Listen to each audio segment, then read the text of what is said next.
What's going on, y'all? Welcome back to LilBigMan Gaming, bringing you this review for Friday Night Smackdown in my boy Rick Boo's voice. This was this wasn't. I want to say weird. It was awkward and confusing because there were just some. They had me concerned about a couple of things. It had me just scratching my head like, please don't be doing this with this character. I was concerned about two characters, but then it just became one. And I get to that. So, but beyond some recaps, they did have their, no, I'm gonna start. I'm gonna keep going. I'm gonna go with the list. Then I'm gonna get to it. They had an arcade. They started with Arcade Bro, right? So they started off the show, and basically they said they was here on SmackDown because the Usos came to Raw, their home, their turf. So they still treating this like a brand split, even though we keep getting at least one match each episode that's a cross brand match. But they still treating this like two separate shows, two separate brands, and Arcade Bro basically said, yeah, we're here to answer the challenge. And basically we want the Usos to come out. So the Usos does come out, and they both, then this promo that started off fun gets even better by both of them cutting good promos about who they are and running down their resumes. The Usos went first, and then Randy Orton was like, do you forget who I am? I've been setting records for 20 years. So he basically did the same thing, ran down his resume, and after a lengthy promo for Randy Orton, before he looked like he was about to leave the ring, then he said, oh yeah, I forgot. And to your little challenge, the answer is yes.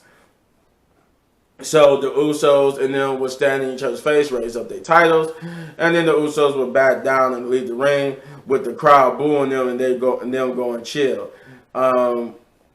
But then they would come back and hit not RKO, but Riddle.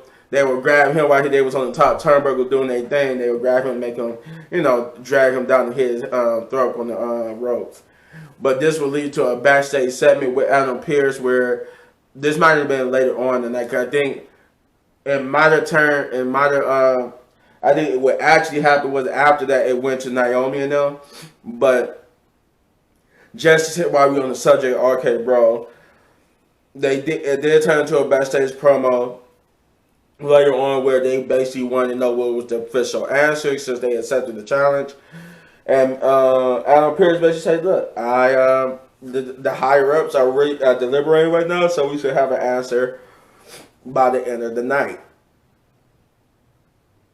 But since Matt Riddle wanted to challenge Jimmy for a match later on tonight, I can do that. And Adam Pearce basically made that challenge. Made that match. He made the match for the main event would be Matt Riddle versus Jimmy Uso. But like I said, back to what actually did happen after that whole ordeal with Jimmy and them.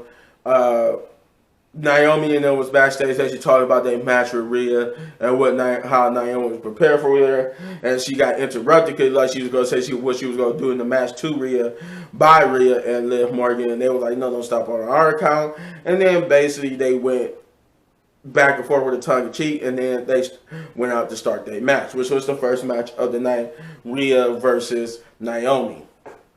Now this is kind of like they kind of tell like a weird story figure. They've been telling like this like Rhea about to become heel story, and it had Liv Morgan go out along where she beat Sasha Banks, lost to Naomi, and then Rhea beat Naomi, and then now they're gonna have their championship match this Monday. But it was weird. This is the start of the weirdness because you don't know where they're really going with it. Like because of the fact that this match was good, and it was a good match. Rhea won here, but it was just like, are y'all still telling that story of dissension? Because her winning, unless you're setting it up like where her winning made her feel better. So like, okay, I'm not about to turn, but then they lose and they make her angry again to turn. But her winning here tonight on SmackDown really kind of like said like she might not turn, but we'll see. But yeah, Rhea did get the win here in a good start to SmackDown. That was good. It was good. Both the opening promo and the opening match was good. We had Drew Gulak now, who's basically trying to become part of the commentator slash interviewing team, and he's basically been charged to interview Moss. But before we get to that, I forgot Baron Corbin was interviewed right before that, and he basically talked about dropping dead weight and that he's in a happier place now that he got rid of Moss, because Moss was the anchor, he was his lackey, and he's the reason why he lost at WrestleMania. Then they would get Drew Gulak, who would actually have a good interview with Moss, basically asking him how did he feel about Baron Corbin's words, and Moss basically reaffirmed that he was glad to get away from Baron Corbin because of the way how Baron Corbin is, and that all those jokes that he told was tailored for Baron Corbin because that's what he wanted to hear, and he understood that it was bad jokes. But he said that he wouldn't be telling no more bad jokes, but he said he did have one for Los Lotharios and a kiss cam, and he basically used a kiss cam like heart thing on his butt. Which was set up for his match with Humberto. It was an okay match, not the best match, but it was an okay match, an okay outing for Moss. It did make Moss look good. It made Humberto and Angel look kind of good, but because Angel would get involved, I think next week on SmackDown it will be Moss versus Angel Garza now. But the one thing I will say was I don't like Moss's finisher. It's kind of like lame and generic and not believable. But yeah, I think they need to upgrade his finisher to something more believable. But it is what it is, and he got the victory here. Then they will go into a Charlotte Flair promo that still involves Drew Gulak. This time because Charlotte, after they announced earlier in the night that she was going to be facing Ronda Rousey at WrestleMania Backlash, which I still can't believe they called WrestleMania Backlash, but Backlash, that she will be having the I Quit match. She went into Adam Pearce Armstead, the man who made the match, after she said no. But in the middle of her demanding that, Drew Gulak would come in and accidentally interrupt her to get his valuation, which Shari points out, did you really just interrupt me to get a valuation? She said, you know what, you want to know you do good? Come out and interview me in the middle of the ring, which he did, and which was a good segment. This is the start to her promo. And this Charlotte Flair promo, she basically was questioned by Drew Gulak about her match at WrestleMania. And Drew Gulak was upset Charlotte because he kept mentioning that, you know, how Charlotte was basically beaten twice in that match. First by a not by a count out, but by a pinfall, and then by submission, which angered Charlotte because the crowd kept chanting, "You tapped out." And she said, "I'm not." She would talking about how she's no quitter. She didn't tap out, but that Drew Gulak was a quitter on his wrestling career, and how everybody in the arena was quitters at something, and that Drew Gulak would push her buttons too many times, so she would slap Drew Gulak and put she told Drew Gulak to leave the ring because she was done with him in this interview, and as he was leaving, she dropped her belt and did like a little chop block to the back of his leg and put him in the figure four, and then bridged it to the figure eight, and wanted him to basically scream, "I quit," to send a message to Ronda Rousey. But yeah, that's how that segment. It was a good segment. I won't sit here and say it was a good segment. They had a promo with Gunther, him basically talking about what he's going to do and how he's going to make a big impact on the men's division. We did get a match with Drew McIntyre versus Sami Zayn, part 2, and this match was still bad because it was just the same thing from last week. only just a little bit longer because this time when Sami Zayn turned to run out, Drew McIntyre went and grabbed him, beat him up, threw him back in the ring. They had a little bit more of a match, but then he would do the same thing again and basically run away. This time, once again, giving Drew McIntyre the win via countout. But because of his actions, Alan Pierce will inform Sami that he will be having a match again for the third time against McIntyre, but this time in a lumberjack match.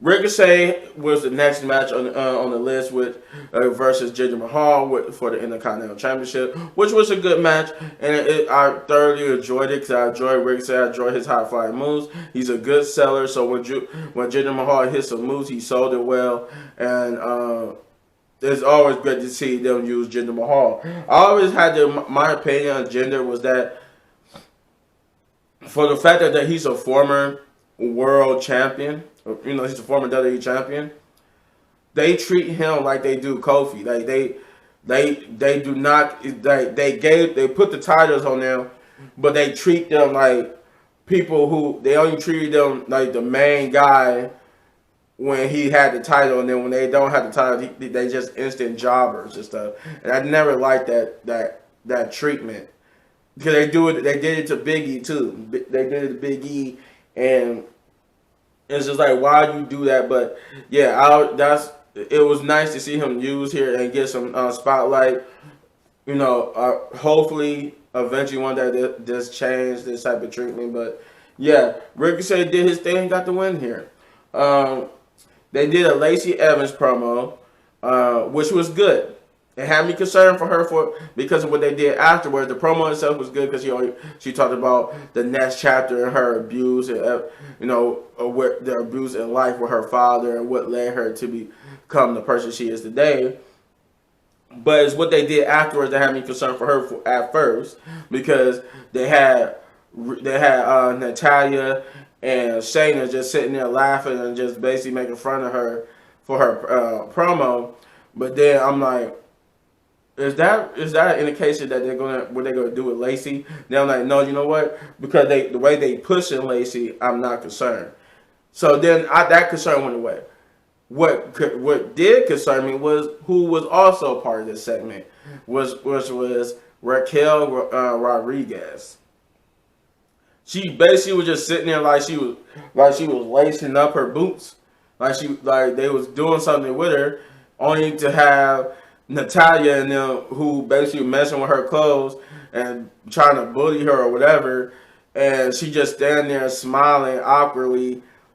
And I heard about it because I didn't see this at first.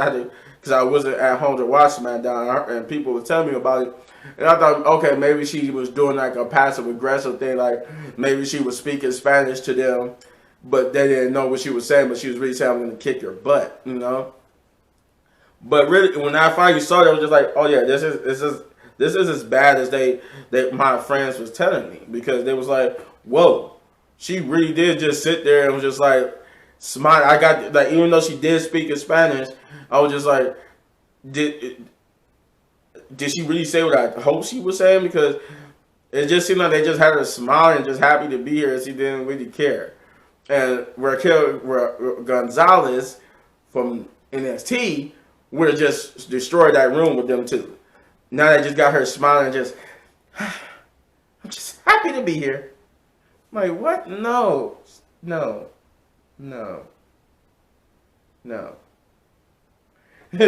Please. I'm just like, please don't do that, because that's horrible. But then we got the main event, which was Matt Riddle versus Jimmy Uso, which was a good match. They went back and forth. It was the usual Jimmy and Jay distractions, try to get the upper hand, use the underhanded tactics. And at the end, Jimmy would try to do a pop-up move on Riddle, but Riddle would reverse it to the RKO, which got Randy Orton super, and if not a little bit over animated. But he got the 1, 2, 3, and they ended the show celebrating. But they reiterate that it will be for the second time that it will be RK Bro versus the Usos at WrestleMania Backlash for to unify the titles. I hope like it was like a DQ or something, because they don't need to unify the titles. I hope they don't unify the titles, because I don't want to. They don't, because they don't need that, because it makes the show boring. We already got things that I don't like seeing when you don't take the brand split seriously. We get insane matches we've seen from Raw on SmackDown that we don't need to see, because that makes it boring. And the fact that we don't have a main title on Raw, which makes Raw even more boring now, because you don't have a main champion to compete with, to tell a story with, and you didn't have one here on SmackDown, which made this even bad, because now in 2 days in a row we did not have a champion. We didn't have a champion on both shows. We didn't have a Raw champion, and then we didn't have the SmackDown champion. It was nothing done with this, and what's going on with the main title here. That was that whole thing with Raquel, and the fact that we don't have no answer about what's going on with this, who's Roman Reigns' opponent at WrestleMania Backlash, kind of makes me, concerned. But hey, let me know in the comments down below, because I give this episode a 7 out of 10 big ups. I almost forgot about that. But yeah, 7 out of 10, because it was an okay episode, albeit it did have things I did not like the no champion and the Raquel Rodriguez stuff. But other than that, everything else was cool on SmackDown. But just hopefully they do something better, because this show could have been, if it wasn't for the fact that I enjoyed everything else, this show would have been way worse in my opinion. But you let me know in the comments down below what you thought. And if you enjoyed this video, you hit that button right there in the upper right corner for all of my wrestling WWE reviews. And if you enjoyed this video so much you want to support the channel, all you gotta do is hit that like, subscribe, share, hit that notification button, do all those great things, because I enjoy giving you more videos like this. It helps, your feedback helps me make the videos better. It helps me get better equipment. It helps me do a lot of things. And as always, hit any one of these videos for more of my amazing content, but don't go anywhere. Gameplay coming. And yeah, just more gameplay. Peace out.